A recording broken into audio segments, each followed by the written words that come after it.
talks in one. So, welcome, Dave. I'll send it over to you. Okay, so the plan today is not to go through basic Cynefin, because you can all read about that and there's loads of videos about Agile. I want to talk about two frameworks. One is called AIMS, which is what you can actually manage in a complex system.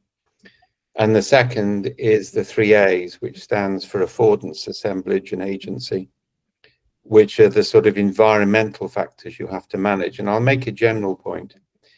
From a complexity point of view, you never ever talk about the sort of behaviors you want in people. So words like agile mindset are a complete nonsense scientifically. Yeah, there ain't any such thing as a mindset or a mental model. Yeah, if you want to change people, you change the environment and the interactions in which they operate, right? So you're not going to say, I'm not going to have anything here which says you need these sort of people or you need to do these sort of things. It's going to be this is how you change the environment so that the energy cost of good things is lower than the energy cost of bad things. And that's a fundamental phrase. All of evolution tends to energy reduction. Yeah, so if you have an environment in which the energy cost of being agile is higher than the energy cost of implementing safe, the two being complete contradictions of each other, then people will implement safe because it's an easier way to go, because it's a traditional BPR type tool. So until you change the energy gradients, change won't happen. So this is going to be a talk about change and how you do it and where you can do it. Yeah. The overall phrase, and sorry, I can't project the slides, so I'm just going to have to click through them and you're going to have to manage, right? Which means no builds, right? So that make it more confusing. The overall name for what we do is called naturalizing sense-making. This is one of 5 acknowledged schools of sense-making. The others are Russell et al. In IT, Vike in sociology, Dervin in library science, and Klein, Gary in cognitive psychology. And ours is acknowledged as the 5th school, which actually does integration over all 4 if you look at the literature. So I define sense-making as how do we make sense of the world so that we can act in it.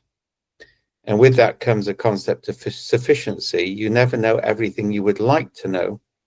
So the issue is, what type of decisions can you or should you make based on what you currently know or what you could know in the proximate future? And that phrase proximate future is going to come up a lot in this presentation. Yeah.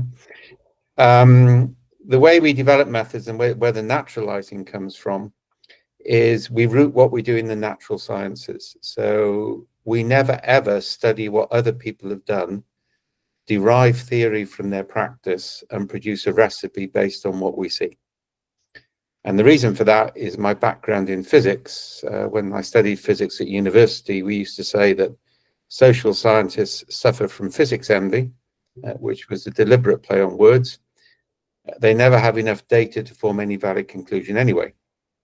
So they rely on interviewing people and believing that people tell them the truth. Well, that's just plain bloody stupid. Yeah. Every time we sent in ethnographers to check what Agile or KM people say about Agile or KM programs in their companies, there is no correspondence between worker reality and what executives tell interviewers. Yeah. Secondly, you never get enough data. Yeah, you're limited in what you capture, so you're drawing conclusions from a very limited contextual subset. And the third thing is the confusion of correlation with causation. So if Australia wants to increase the number of Nobel Prizes it wins, you don't actually need a higher educational system, and the way you're going, you won't have one anyway.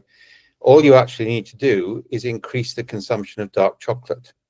So this is an easy pathway to educational success. Dark chocolate consumption per head of population directly corresponds with Nobel Prizes per head of population for the last 50 years on a much bigger data set than any social scientist ever bases on it. So go and eat chocolate. Okay?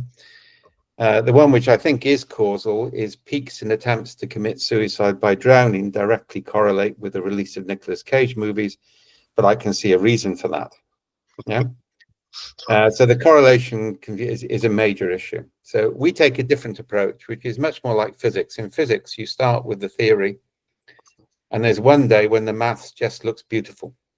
And then you hand it over to the experimental physicists, were the ones whose maths wasn't good enough to do theoretical physics. And once they've got it right, they hand it over to the engineers because it's now too boring for real scientists. Sorry, I'll be slightly pejorative on that. We take a similar approach. So given an issue or a problem, like, for example, rapid software development, we'll look into theoretical biology, physics, the biological end of anthropology. It'll be 5 or 6 years of playing around with several ideas with different theory bases. And one day it just all comes together on the flip chart. That's how Cynefin came together. I drew it once at Aston University. I wished I'd taken a picture at the time.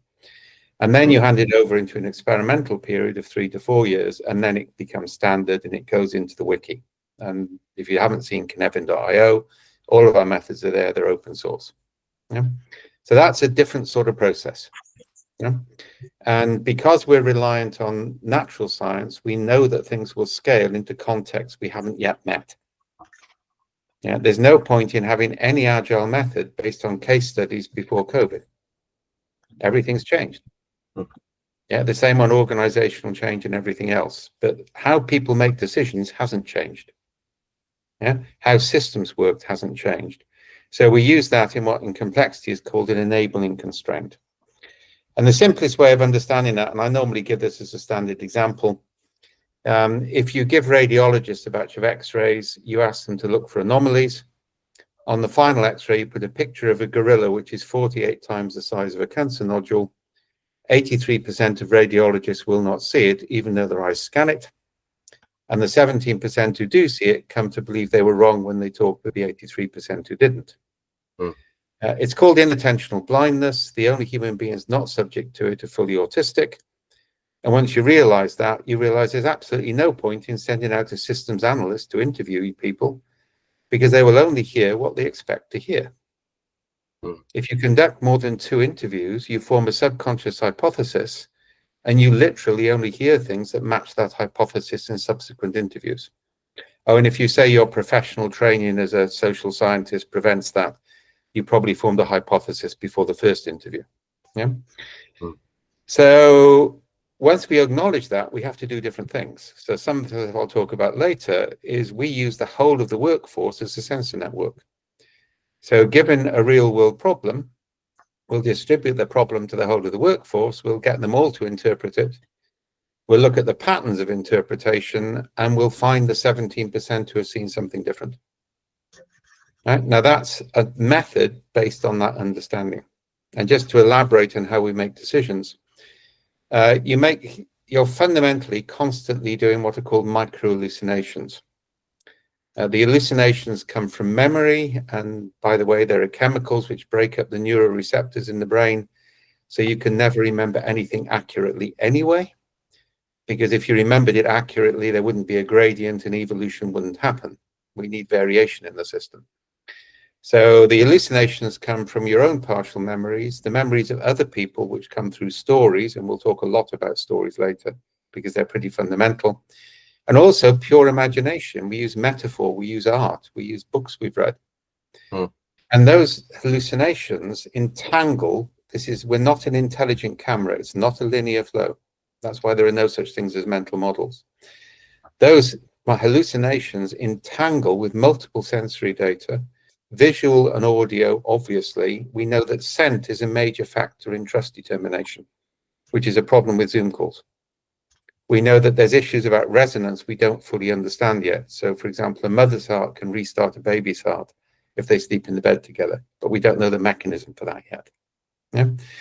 So and if anybody's ever studied, I've done a lot of work in Indigenous Australia.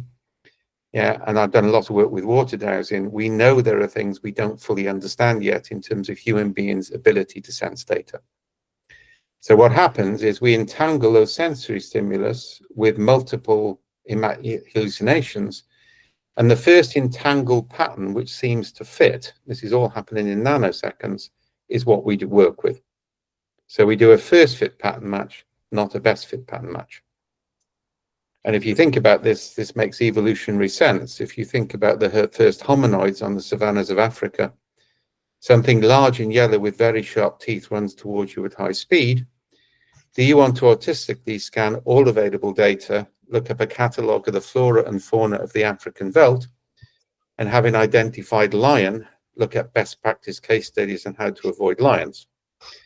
By that time, the only document of any use to you will be the book of Jonah from the Old Testament, which is the only example I've found of an escape manual from the digestive tract of a large carnivore written by a survivor. So we evolved to make decisions very quickly based on a very partial data scan. It's less than 5% in Caucasian, 10% in Chinese. That's down to linguistic differences of the available data. And then we just very quickly make a decision and we act accordingly. So it's why, for example, announcing a corporate change initiative is a total disaster, because that just triggers memories of previous corporate change executives and we respond accordingly. We don't listen to the whole of the message. We never do. Yeah. Unfortunately, IT people are more likely to than non-IT people, because IT people are more towards the autistic end of the spectrum than others, and therefore they often have expectations of users based on neurodiversity, which actually will not apply. And I'll talk later about some of the work we're doing on systems management, to describe how we handle that. To increase the network density between IT people and users rather than have the standoff arrangement. Now, just to say something else on this, human beings hallucinate, AI bullshits. AI is not hallucinating. It's basically generating probability statements based on what other people have said, which it thinks you're more likely to believe. Human beings, and I'll come back to this later, evolved to make decisions with no training data sets. And we're really good at that. We're actually really bad with training data sets. The downside is it makes us vulnerable to conspiracy theories as well, but I'll talk about that later. So you can see our approach is, what does the natural science say? Don't contradict that, work with it rather than work against it. Oh, and by the way, most people in cognitive neuroscience now say there's no such thing as cognitive biases. That's a complete nonsense. Biases are actually heuristics that have evolved because at a species level, they have utility and they reduce energy consumption. So trying to overcome biases is, to use a British phrase, knocking your head against a brick wall. You can't do it. You have to work with biases rather than try and work against them. Now you'll see this theme I said at the start. We're not talking about individuals.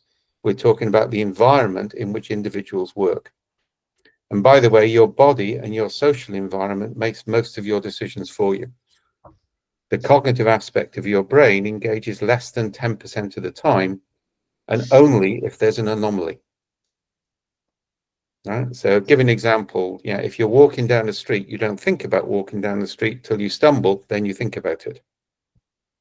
If we want executives to change their attitude, we don't tell them they should change because they don't think they need to. We take stories told by their employees and indexed by their employees. We then ask them to index those stories the way they think the employees index them. Then we present them with a difference. Because they went through the same process, they can't challenge the result. There's no moral statement at all. It's, your employees did this, you did this, why? And that creates an anomaly, which means they start to engage the cognitive aspect of their brain rather than what's called the autonomic response. Most of the time, people are responding without thinking. You see this with Likert scales and everything else in survey techniques. Okay, so that moves me on to complexity science, which is one of the most fundamental principles. This is a statement from Brian Arthur, who was the guy who brought complexity into economics. And just to be clear, complexity science is not the same thing as systems thinking. It has different ancestry and only partial overlaps. I can give you some data on that if you want it. And actually, the difference is in the language. It's complexity science and systems thinking. Systems thinking originates from Shannon and Ashby's theories of information, which is the signal, data, information, knowledge concept. We now know in biology and physics that information is far more complex than that. In fact, in constructor theory and assembly theory in physics, the argument is now that information has momentum. It's not just a signal. Right? And that's actually fascinating, and that sort of makes sense if you think about it. Yeah. So complexity deals with systems which are fundamentally entangled, i.e. everything is entangled with everything else. And the origin of the word complex is a Greek word, to mean entangled, whereas the origin of the word complicated is a Latin word which means folded. And something which is folded can be unfolded and folded again, it doesn't change. Something which is entangled cannot be unentangled and tangled again. And it means it has path dependency. So everything in a human system has path dependency on what came into the past. I'm just writing a blog post at the moment actually, where I'm tracing back the origins of the over-obsession with individual change. Nonsenses like mindset and mental models and things like Myers-Briggs and adult development theory actually all go back to the Reformation and the emphasis on the individual, not the collective.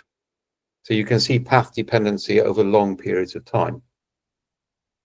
Interestingly, if you go to North Atlantic, people think in categories. If you go to Celtic fringe, Africa, Asia, Indigenous, people think in relationships.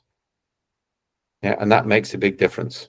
Those aren't universal, but you can see those patterns. So path dependency is key in that you never ever get a greenfield site. You've always got to build on what came before. And you'll see the big emphasis on complexity science is changing where you are, not trying to decide on an ideal future. This is kind of like the fundamental difference, to be honest, between systems thinking and complexity science. Systems thinking says get together and agree where you would like to be. You know, set goals, set objectives, have common mindsets. Everybody's agreed on this goal, and that's a drag attractor. Complexity says that won't work because in a complex system, you can't know what a desirable future state is until you arrive there. So it's far more important to map the present and start at the direction of travel, which leaves you open to novelty on the pathway, rather than trying to achieve goals, which will just result in perverse incentives. You can see that in the health service in Australia and elsewhere. Goals produce perverse incentives. Yeah, direction of travel or vector measures actually allow novelty on the pathway. Now, the thing to understand about a complex system is the key thing is a thing called emergence. Now, people get reductionism badly wrong. So I'm having a slight fight on LinkedIn about this at the moment. Because people think if you break things down into smaller parts, that's been reductionist. That's complete nonsense. That's called sensible analysis. Reductionism is assuming you can assess the qualities of the whole from the qualities of the parts. That's what reductionism means. Yeah, breaking things down makes a lot of sense. But in emergence, the properties of the whole can't be derived from the properties of the part. So the picture there is a termite's nest. That arises and it has a common form. Complexity tends to common patterns. This is assembly theory in physics. Yeah, it's not completely random. That's a mistake people make. But that sophistication of a termite's nest with the air conditioning and everything else and the defense mechanisms arises from individual termites having genetically coded responses to 64 pheromone traces. Right? Now, you couldn't look at the termites and say, predict the termite mound from that. You can explain the termite mound once you see it, but you can't predict it. Right? And this retrospective coherence is important.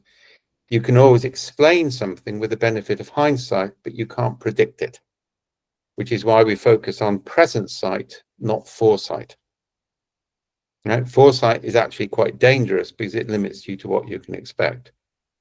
Now, there are three necessary but not sufficient conditions for emergence.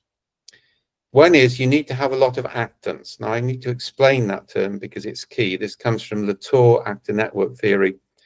It's not only human beings who have agencies. Yeah, actually, physical objects can have agency. Things that people create, like processes, can have agency. So we have three types of actants: actors, which are people or roles; constraints, which contain things. That's where systems thinking confines it to, by the way. Systems thinking says all systems have boundaries. Complexity science says, sorry, they don't. Some systems are connected, but they don't have containers. Right? They're not bounded. Yeah, so they're dissipative. Yeah? So things which connect, you can see patterns in the connection, but the overall pattern is difficult. Things which contain give you a degree of certainty. And then constructors, and this is probably one of the most important words in modern approaches to strategy.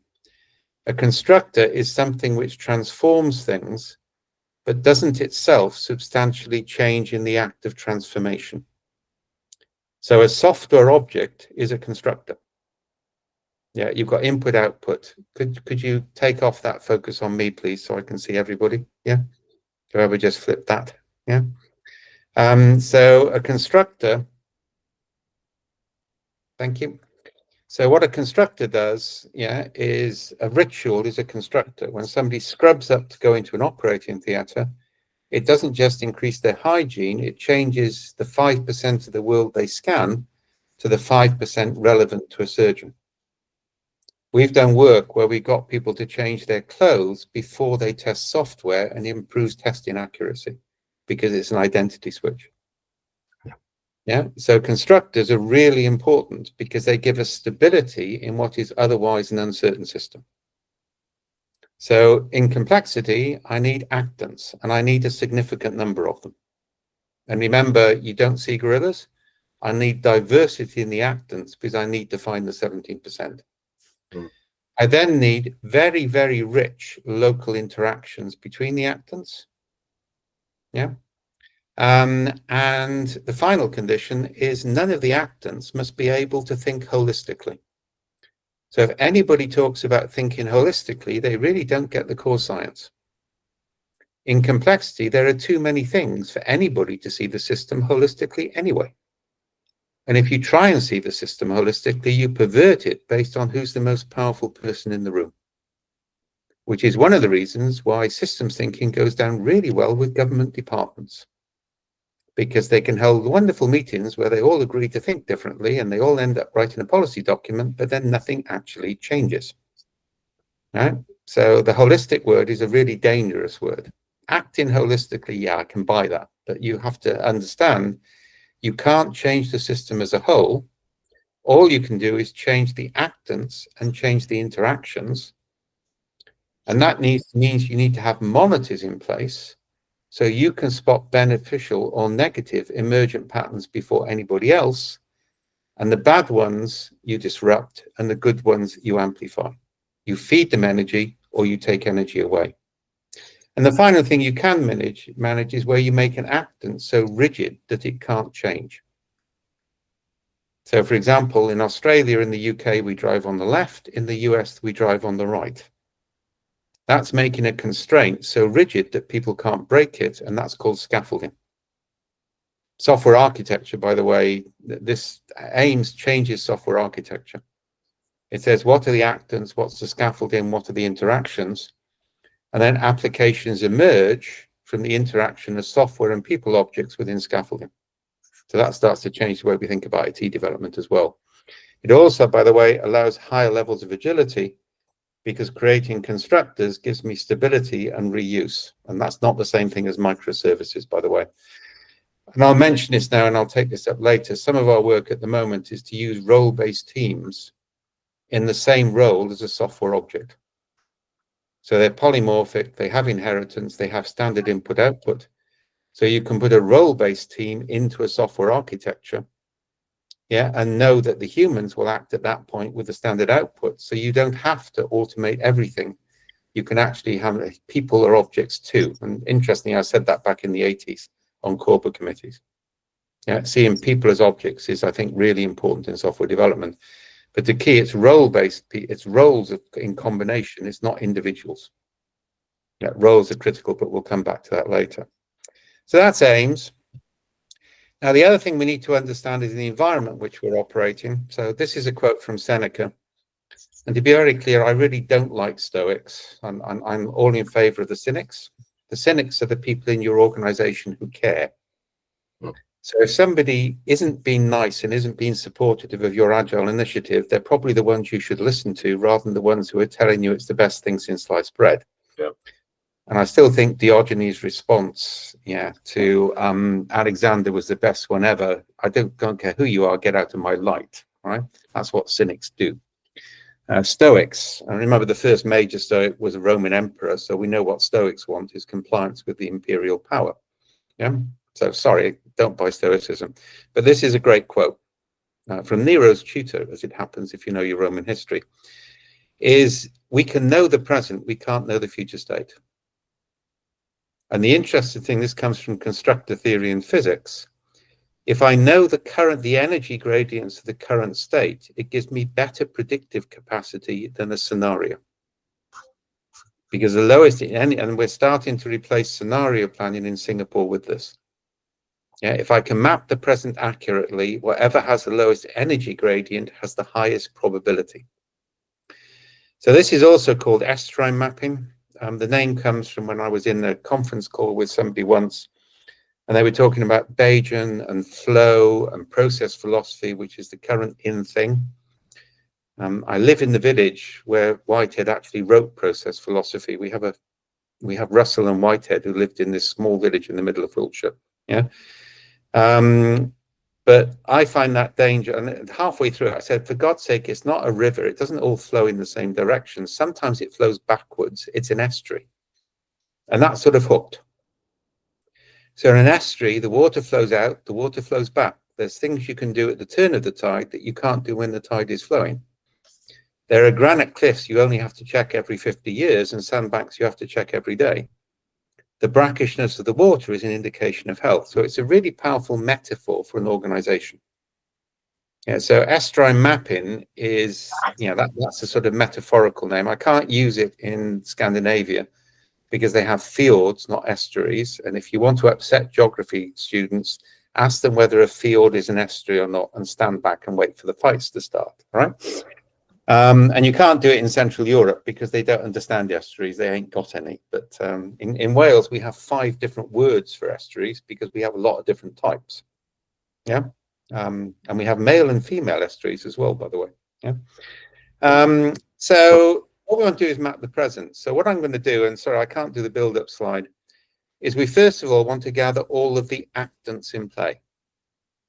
Actors, constraints, constructors. We can do that with software now, by the way, or we can do it in a workshop. We recommend a workshop first.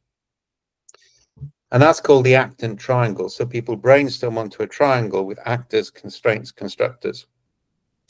And then one of the best rules I've ever created, it says, if you can't agree what it is, break it down until you agree. This is also a conflict resolution approach designed to get accurate situational assessment. Nobody's allowed to have an argument. If you disagree on something, break it down until you agree what it is, which means you get finer and finer grained actants and more contextual statements. And that's powerful. And then we put them onto a grid.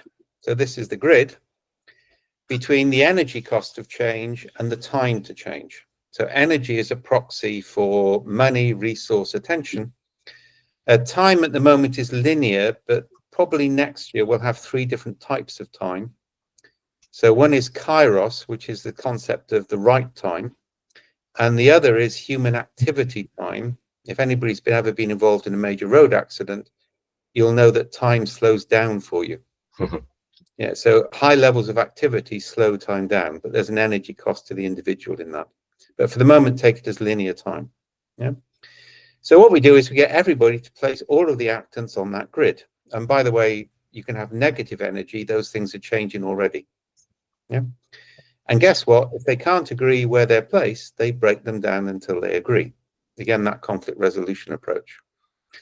And then we draw 3 lines. So the top line is called the counterfactual line. Things to the northeast of that line, realistically, will never change. And actually, it's quite interesting when people get together and talk about where they would like to be in 5 years' time, you generally find what they come up with is in the counterfactual domain when we map it as an estuarine map. So those things we can't change. Yeah. And by the way, if you can't agree where the boundary sits, you break things down until you agree on the boundary objects. Then we draw a liminal line, which means we can't change these things, but somebody else might be able to. That's actually really powerful. I brought CEOs into meetings. They've looked at that and said, nobody's asked. So it makes visible the things that people feel can't be changed, but actually my higher authority might be able to do it. And then the final line is the bottom line, which is things here are changing constantly. So if they have high impact, you might want to pay attention because they're a strategic threat. And having produced that map, which takes half a day, we recommend this is an afternoon with an overnight. The next day, you focus on multiple small actions not to do things differently, but to change the environment, yeah, so that some things are easier to change and some things are more difficult to change. So if you want a metaphor, you're mapping the soil type and the drainage before you decide what to plant. And then you're changing the drainage and changing the soil type to suit the plant.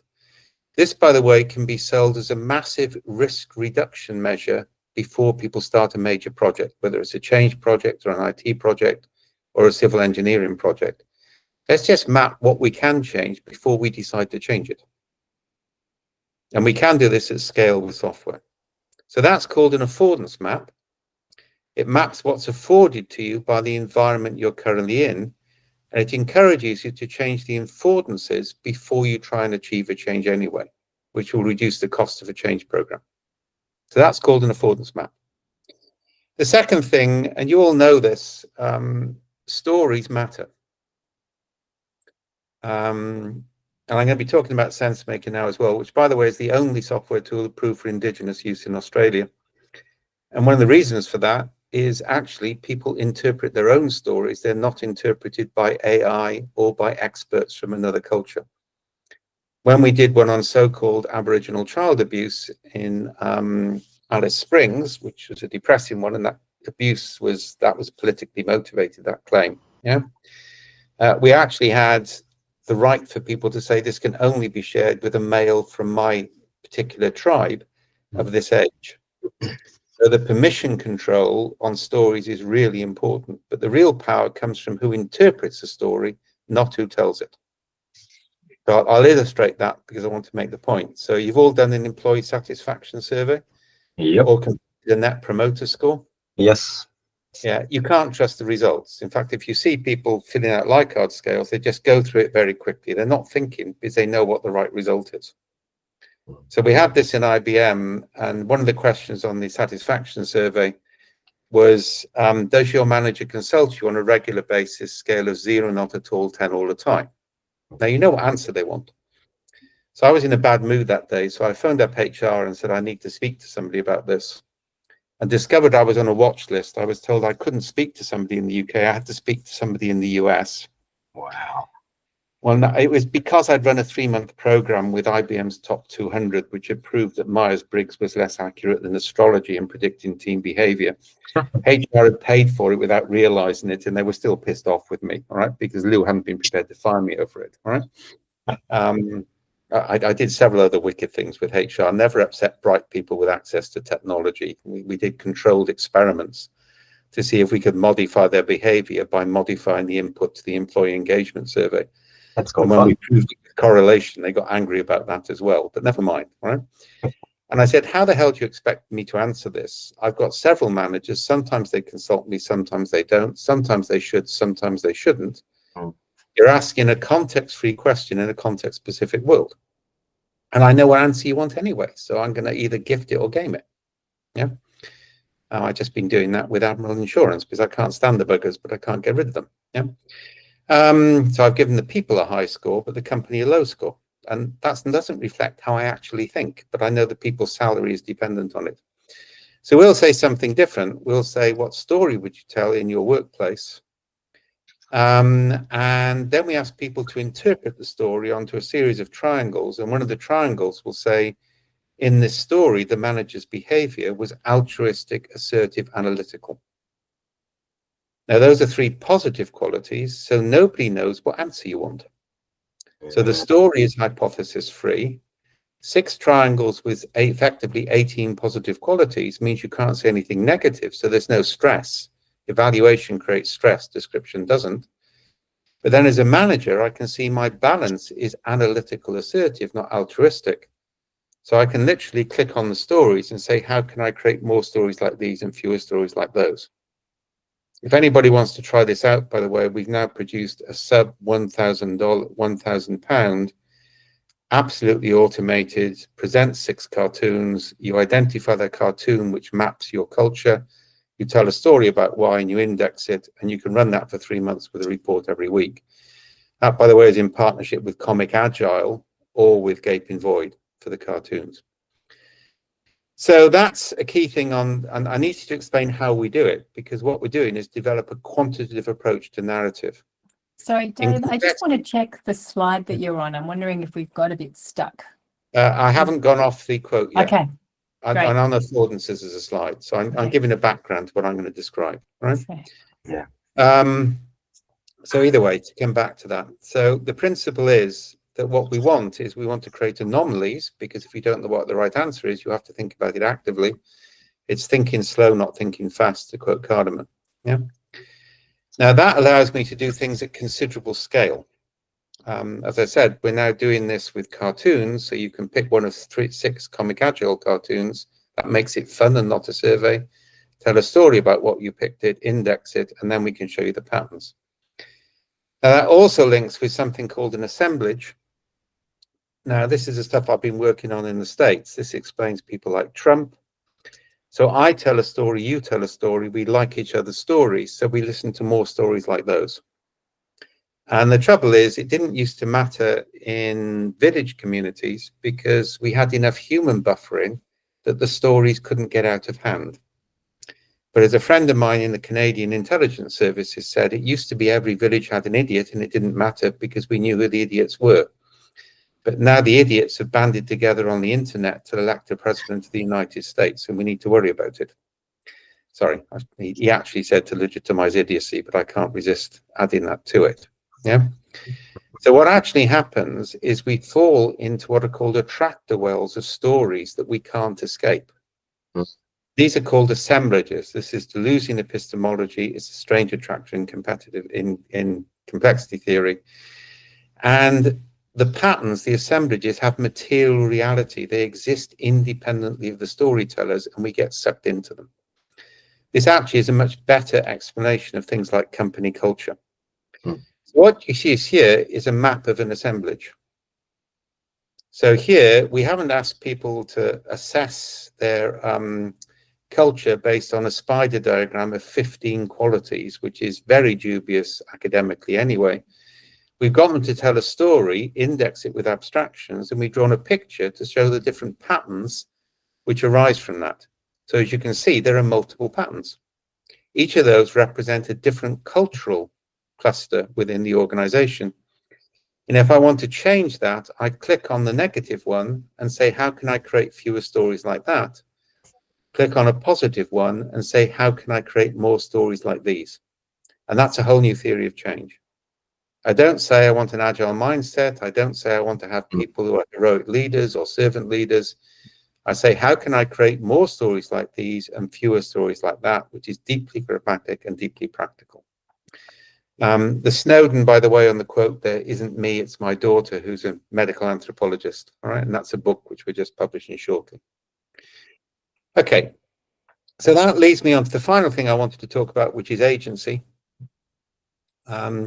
So you need to map what's afforded to you by the environment. You need to map what the narrative patterns are, which set the expectations. You can't escape those until you disrupt them. And we disrupt them by breaking them down, actually, by the way. So more stories like this, fewer stories like that, avoids the big issue. It moves to the small issue. The work I'm about to start in the States, and we're already doing former Eastern Germany, is to get people from different political backgrounds to work on narratives they have in common, rather than talk about their political differences. And that comes from work I did in Northern Ireland in the 70s, where we took 2 Catholics and 1 Protestant, or vice versa, and dumped them into the slums of Rio de Janeiro on an ecumenical project. And they discovered pretty fast they had more in common than they realized. And they had a conversation about their differences in the context of working together, not in the context of being facilitated by a white male cultural determined professor from MIT. Sorry, Sengi and Sharmaga really upset me. They're neo-colonialists. They have a view about how the world should be, and it's their culture they want to impose on people. Yeah. Sorry, we're Welsh. We grew up next to the English. And I remember we had a wonderful, if you haven't seen them, we did a Welsh Meet Indigenous Australia with Tyson. And I remember in the first day, he said, what's your story? And I said, well, my grandmother was the last in our generation to speak Welsh. And I said, in the 19th century, the English passed a law which said the Welsh had to be eliminated because it was an uncivilizing influence on the Welsh.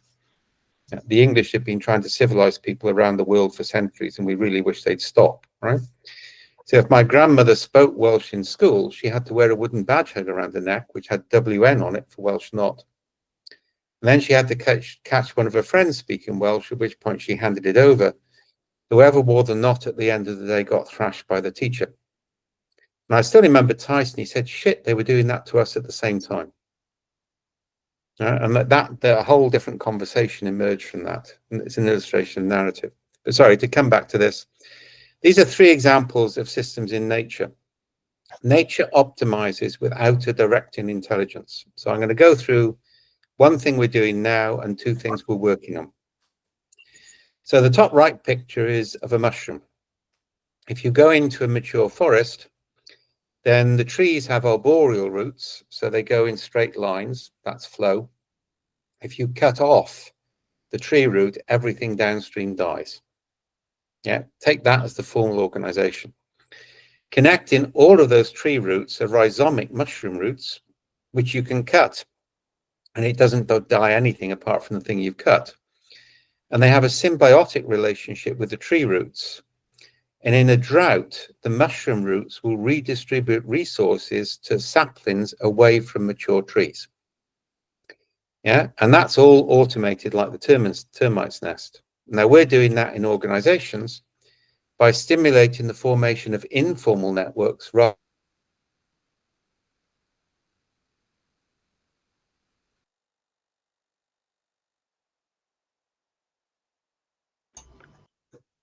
Oh no. Frozen for everybody else. Dave's joining us from a hotel room. He did have a little splotchy internet moment before when we were doing the tech check. So Sure. Yep. hopefully he'll be back soon. Yeah. Dave's not here, man. Chris. I would like to talk about the optical illusion that I'm seeing in that. And I was like, wow, that's a giant mushroom compared to an antelope. Yeah, it took me a minute as well to work out what was going on. Back again. Great. Okay, sorry about that. So it's the hotel internet. It flips out after a bit.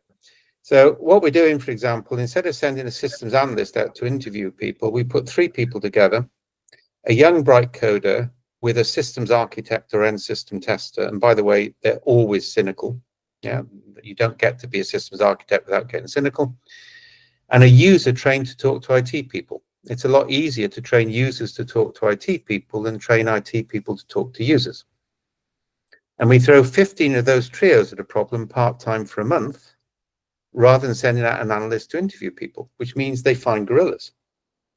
But we also have the benefit is we network users with IT people, which will make a big difference on the project because they can phone people up. We put young people together with people about to retire, together with people on the management fast track. We put teenagers with retired people with people in local government. And if you do that and you change it every 6 months, within 2 years, everybody is within 3 phone calls of the CEO based on a trusted network. And what you're doing there is you're building the channels so that knowledge can flow very quickly, rather than trying to work out what the knowledge should be in advance. And that's a really powerful method. Yeah. It also produces hugely improved software specifications. Yeah, and it creates those networks. The second one is Antelope. There's a wonderful exercise you can run to explain complexity. You get everybody in a room, tell them to organize themselves. So, well, you tell them, first of all, to identify their best friend and their worst enemy. Before you do this, you say, don't look at anybody or say anything, and you can choose people at random. But they always actually choose their best friend and their worst enemy, so watch them like a hawk, right? If you're a coach. Yeah? Then you say, organize yourself so your best friend is between you and the worst enemy, and the group dissipates over the room. And you switch the rule and say, protect your friend from the enemy, and the group clumps in the middle of the room in seconds. Now that comes from antelope behavior. If an antelope sees a predator, it identifies another antelope by the markings on its bum. I'm not suggesting this for organizational change, but it is a possibility. Yeah. And then it positions itself between the predator and the antelopes. The antelope herd stays perfectly together without a goal or a destination. Now, what we're now working on is how do you make sure an organization stays aligned without purpose statements, without mission statements, without any of those goals, so that it can actually stay together under completely different circumstances. And to do that fractally at a team level as well as a group level. And we kind of like know how to do that now, so we're going to start the experiment soon. And again, that's one of the ways. I've got a major European institution to talk to about this on next week, because fundamentally we've got to find ways to do more with significant less resources, and we're not going to do that with the current methods. And that leads me on to the final thing I wanted to talk about, well, not quite the final thing, which is bee swarming. So in bee swarm, the way they find a new hive is drones go out and find a new location. They come back and they dance on the swarm. It's a figure of 8 pattern, and the angle of the plane of the figure of 8 to the sun indicates where the destination is, and the intensity of the dance indicates how good the destination is. And there are some drones which disrupt the patterns of other drones, which is important in statistical terms. And then 1 day or 2 days later, the entire swarm goes to one location, and it's always the best location of the ones which were investigated. Sure. Now, if anybody wants the papers on this, I can give you the references. So what we're now looking at, and one of the things we can do with SenseMaker, is we can present a problem. So instead of asking people for stories, we say, this is a situation we face. Everybody interprets it. We produce those assemblage maps I showed you earlier. So those actually show the different, sorry, it stopped displaying, so I'll have to go without that. We show the assemblage maps I showed you earlier, and then we present and represent across different opinions until we have a complete consensus. Now that's a whole new way of doing decision making. And what we're also doing is role combinations. So we evolved to make decisions not as individuals. We're really bad individual decision makers. Yeah, if you've read Malcolm Gladwell's Blink, don't tell anybody in cognitive neuroscience if you took it seriously, because you will never be invited out for dinner. They wrote a whole book called The Invisible Gorilla to counter it. And what Gladwell does is he has a thesis which will sell a book, and he finds examples to support it. The other really bad example of this, by the way, is Lacroix is reinventing the organization. He ignores all of aspects of his examples which contradict his thesis, which is not really good research, right? So either way, I mean, it's a nice aspiration, but it's not in reality. Yeah. So either way, so coming back to this, so we evolved to make decisions in sexual pairs, extended families, and clans. And when we make a decision in clan, we will not depart from clan norms because the clan has to stay together. When we make a decision in extended family, the maximum number of active decision makers is 7. But if there is conflict, we will resolve the conflict. So we now work with groups of 4 or 6 people, or rather 4 or 6 roles, together with a completely anonymous role to make it up to 5 or 7 and make it asymmetric. And nobody knows who the anonymous role is. This creates a panopticon effect, which means actually you have auditability and honesty. And we're now working in banks to actually allow people to spend money in those groups without the bureaucracy of loan applications in small amounts. So the real money can follow the things which work rather than the people who say they could get something to work. And we're now going to move that into organizations. If people can assemble a combination of roles from completely different backgrounds, they record the narrative of the context, the decision, and the narrative of the consequences, and they accept an anonymous role, they can make decisions without bureaucratic authority.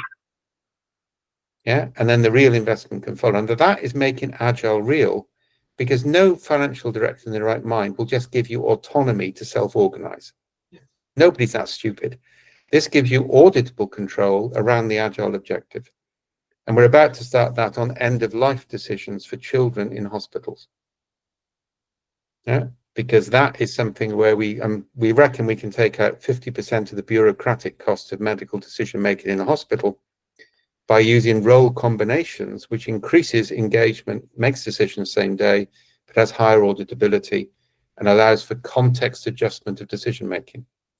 Because the minute you have rules, you have a context-free approach. Right? And I won't go into this, but rules are devised for the center of a Gaussian distribution. Reality exists in the tails of a Pareto distribution. You can't have rules in the Taylor of Pareto distribution. You have to have a human combination. And this is something human beings are really good at and AI is really bad at. Human beings are abductive thinkers. AI is an inductive engine. And that's an important difference. So the final thing, no, I think I'll stop at that point because I've run for an hour, all right? But what I wanted to do was say, look, we can manage actants, interactions, monitors, and scaffolding. We can't manage anything else. We can manage energy reallocation. We have to map the affordances, map the entrained patterns of belief and attitudes, which determine what people will do, and then change the agency so that people can do things faster, but within an audit structure, and build those informal networks. So informal systems are more powerful for decision-making under uncertainty than formal systems. And that's really important to understand. You don't have to codify something for it to be useful. Okay, open for questions. Or comments or an argument. If anybody wants to defend reinventing the organization, feel free. I'm well rehearsed in that one. I have a question. That was really interesting, and I think I'm going to have to rewatch it a few times to get my head around all these concepts. I'm someone who went to a meetup on systems thinking and went, wow, this seems to make sense. Are there any good bits to systems thinking, or is it completely at odds with these? Even systems thinkers hate systems dynamics, which is the thing which was popularized through Senge. I mean, they're rather embarrassed by it, to be honest. Famous case when an American general looked at a systems dynamics map of Afghanistan. This is Stan McChrystal, who actually used Cynefin extensively, and he said, if we ever understand that, we won the war. And a depressing thing is the people who created it thought it was a compliment. All right, so systems dynamics assumes limited causality between knowable agents, and that just contradicts complexity theory. That's just bad science. Yeah. Cybernetics, I've always argued for, I mean, don't get me wrong, systems thinking was hugely valuable when it came out. I was heavily involved in it. I don't think Stafford Beer would have ever created the VSM model if he'd known about complexity science. All right, now people in the cybernetics community are the most religious, fanatical people I know in the entire system that really get upset about that. But you don't need first, second, third order effects. Once you get complexity, everything is a fine-grained effect. All right, so complexity is a lot simpler. Soft systems, which is where I came from, is really interesting. That's Checkland's work. Michael Jackson is there as well. But that just doesn't scale because it's a workshop technique.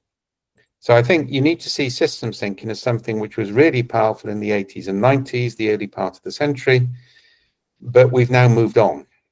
Yeah, and subsuming complexity under systems thinking doesn't make sense. And the way I always explain it is we built canals using gravity. Yeah. Before Newton, but after Newton, we had the science, and that allows us to scale. So that would be my comment. Yeah. Thank you. But I should say that Michael Jackson and I have a regular argument about this, and I do actually have a contribution and a special award for original contribution to systems thinking. Because 2 years ago, I gave the Michael Jackson lecture at Hull University, where I have a visiting chair, and basically said systems thinking is over and move on. And then he presented me with an award for original thinking, which was considered somewhat ironic, right? But yeah, that's available online if you want to watch it. I'll have to have a look for that. Dave, you're talking about people as objects in relation to no, role combinations, not people. Role combinations. Thank you. It's combinations of roles. So that's what, so for example, if you have a group of 5 or 7 people from the right backgrounds, you can define an input output. You can that's 80% of the grief of a software program comes from 20% of the code. So you put a people object in instead, and then see how the people respond to stuff before you further codify. Yeah, sure. Yep. Yeah. Yep. But it's a role combination, and if it involves financial expenditure, you put the anonymous agent in. And we think that would allow real-time decision making on very difficult issues like claims and the like. Yeah. Yep. And by the way, we've done a lot of projects on this. We found the main cause of mental breakdown in blue light services isn't the job, it's the safety rules. The safety rules don't match reality. because they're designed by a retrospective study in a normal distribution. Yep. So in Australia and in the UK, nurses have to break the safety rules at least 3 times a day to provide empathetic care to patients. Sure. And of course, if they didn't do it, the health service would collapse. But if something goes wrong, they get blamed for it. And that's where we're moving with these distributed decision patterns. And the dissonance of breaking the rules whilst looking after people when having. Yeah, we tested it with Boeing, interestingly, where we had a rule for when the rules could be broken. Yep. And if you could get 3 engineers from different factories to agree with you, you could break any rule. That halved accidents. Literally halved accidents. Sure. Yeah. Huh. That's stunning. It reflects the actual reality we live in, because Yeah, and I think constructs and they just don't work. Agile had this problem because it came out of North Atlantic thinking, so it focuses entirely on the individual. Now, actually, we know from a cognitive neuroscience point of view that is wrong. Yeah, we're actually commutarian creatures. We are defined by our social interactions. So if Agile had built itself on social interactions, it would be in a much better place now than by actually trying to make individuals separate. Catherine, if you send me an email, I'll put you in touch with the person who ran the project. And I'll tell you the end of it. It was quite fun. We proved it, all right? And I got hauled in to see the chief constable of the police force. And he said, "You've come up with the wrong result." And I said, "What do you mean?" He said, "You weren't brought in to find out what actually happened. You were brought in to say that if we run a mindfulness program, we wouldn't have a problem with suicides anymore." And he said, "I absolutely have to tell you not to say at the presentation what you actually found." And I looked at him and I could see the grin in his face. So I went into the presentation and told what we found. Yeah, and that is a sort. I've had that many times with people in authority. They're not allowed, and I had it with a 4-star general in the States. He said, "Take my sergeant into the corridor so he can tell me what you need to tell me as a consultant that he can't tell me as a sergeant." No? So what we're trying to do is to get authenticity into the process so we don't get these massive workarounds, because senior executives understand complexity. Middle managers are the ones with the problem. It's senior executives get it.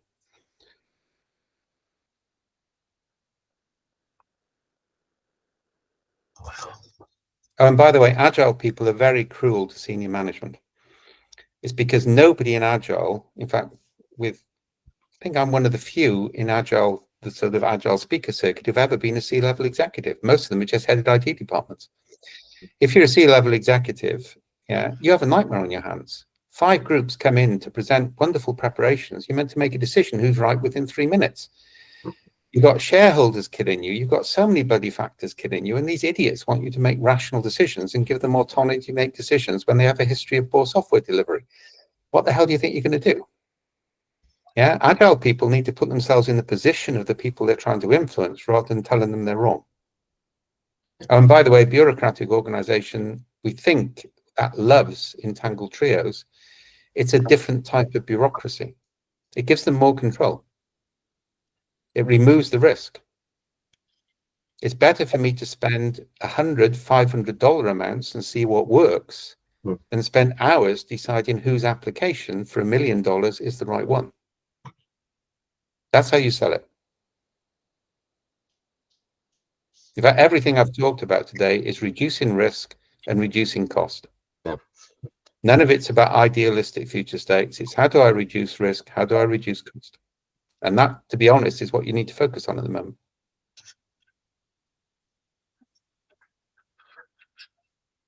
Any more? Dave, I've got a quick one. You mentioned about goal setting and the effect this can have. Could you expand on that a little bit? Oh, yeah. But first of all, the only way you can get consensus on a goal is to express it as a set of platitudes. And what will then happen? I mean, this is 101 anthropology. The minute you write your values down, you just lost them because people now know what language to use. So they use find and replace on their business plans, and your new purpose statement will be incorporated. So we've had value statements, mission statements, purpose statements, deep purposes come in next. They all end up with the same words on the same flip charts and the same nonsense. Yeah. Now you can set in an ordered system, you can set goals like literacy rates, for example. You can set a goal for a literacy rate, but you know how to achieve that. But you can't set a purpose to direct an organization because first of all, you don't know where you should go yet. The world is changing too quickly. You want a sense of direction, and the more stories like this, fewer stories like that, is the most effective way of getting people to engage with a future state. You've given them a sense of where you want them to go, but you've expressed it in a form that they can interpret, not in the language of OD departments. I've been saying for years that organizational development have a Stockholm Syndrome relationship with the CEO. Yeah. And then I have to explain what that is, which depresses me a bit, but I'll leave you to look that up on the internet. Who doesn't know what that is? Oh, you'd be amazed, all right? I said to the other day, and this is inner development goals, all right, which Nora Bateson and I are attacking all the time. We basically said, look, guys, this is lotus eating. You're all, you've got 8,000 middle-class people assembling in Stockholm to agree the world would be a better place if everybody was like that. Do you really think it's going to make a difference? And we said, this is lotus eating. Then I had to explain lotus eating because they'd never read their Homer, but this is my age coming through now, all right? Thanks, Dave. So if I understood that correctly, then it's not that setting goals or objectives are particularly bad, but when you try to set purposes or visions, these are ineffective. Is that goals are okay in an ordered system where you have predictable future states, all right? Or you can do them. There is a type of mission which is the Kennedy statement, which is we will have a man on the moon by 1964. That works, but you've got to know it's possible in engineering terms before you set it. Yeah. But that isn't what Agile people mean by purpose. Just says shared values. You don't want shared values. It's a disaster if everybody has the same value system. You just destroyed variety in the system. No difference. So No innovation. anything to do with attitudes or beliefs, more stories like this, fewer stories like that, and it's real stories, that makes a difference. Yeah.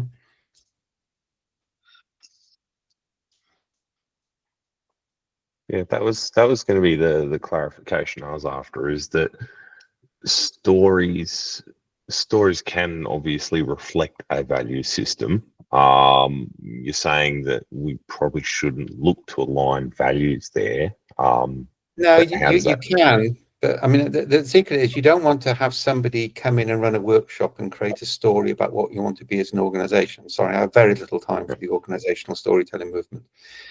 I'll send the link out later, Parfait, but basically we gather stories at scale. People interpret their own stories without outside interference or whatever.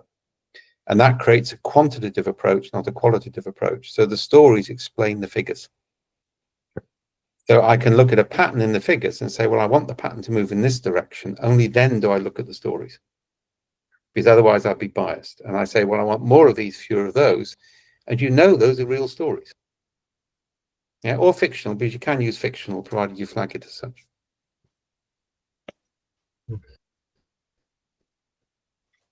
And by the way, that's fractal. So I can show the map for the company, so the directors can say, what can we do to create more like this, fewer like that?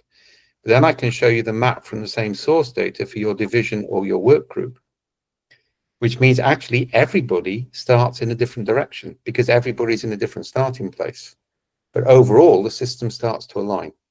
What you don't do is have a one-size-fits-all change program. And that was the fundamental mistake Sengi made.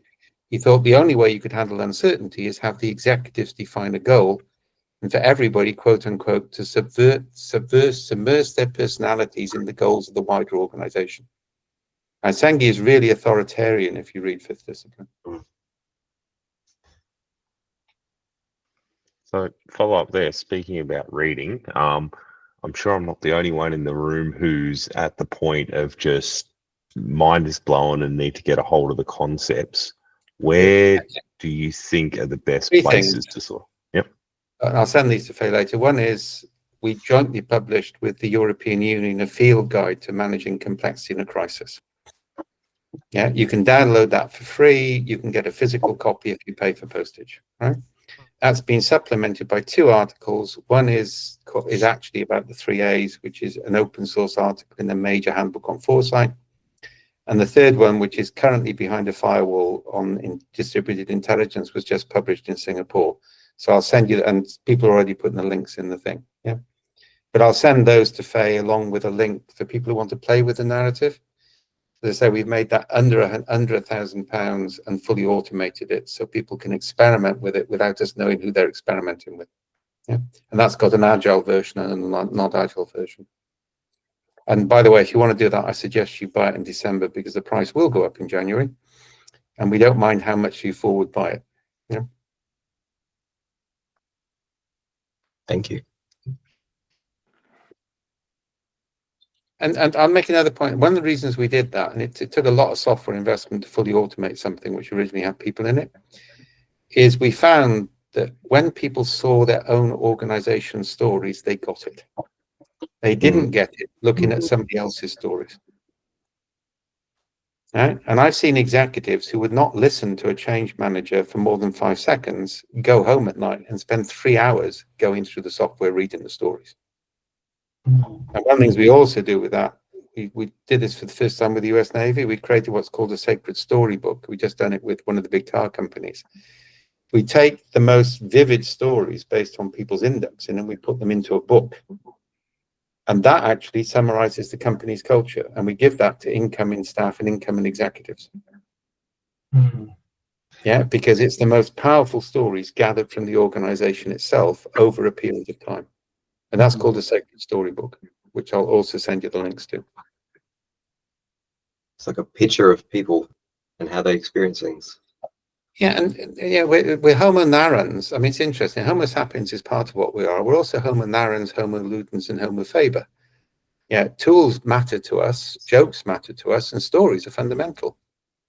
I mean, you can't escape the stories of the environment you grew up in. They define what you are. My Welsh knot example, everybody in Wales can tell you that story. Nobody in England even knows about it. You have to prove it to them because they don't believe you. All right, and go and talk in, I mean, my first encounter in Indigenous Australia was in the 1970s, where an Aboriginal activist were on land rights north of Darwin, where literally a mine security guard blew his head off with a shotgun next to me. I've never forgotten that. There was blood all over me. We went to the police, and they said, it's only an abo. And when we complained, we were taken out of territory. And just remember, it wasn't until the bloody 60s you admitted they weren't flora and fauna. Yeah. Yeah, and I've worked on the history of the Black Wars with Indigenous people in Tassie, all right, which is a truly appalling history. If you haven't seen Nightingale, every white Australian should watch Nightingale. Yeah. All right, but the point is, people from different cultures don't understand those stories, so they don't understand people's feelings.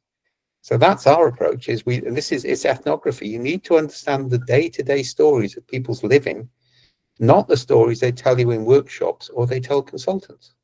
And I finally got the Democrats to understand that. You believe what they said in focus groups. You didn't measure the street story attitudes.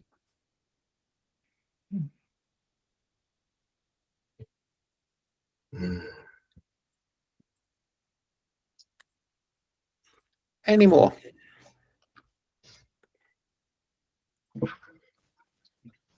No? Cool. Okay, so I'll send Faye some stuff for on distribution. Yeah.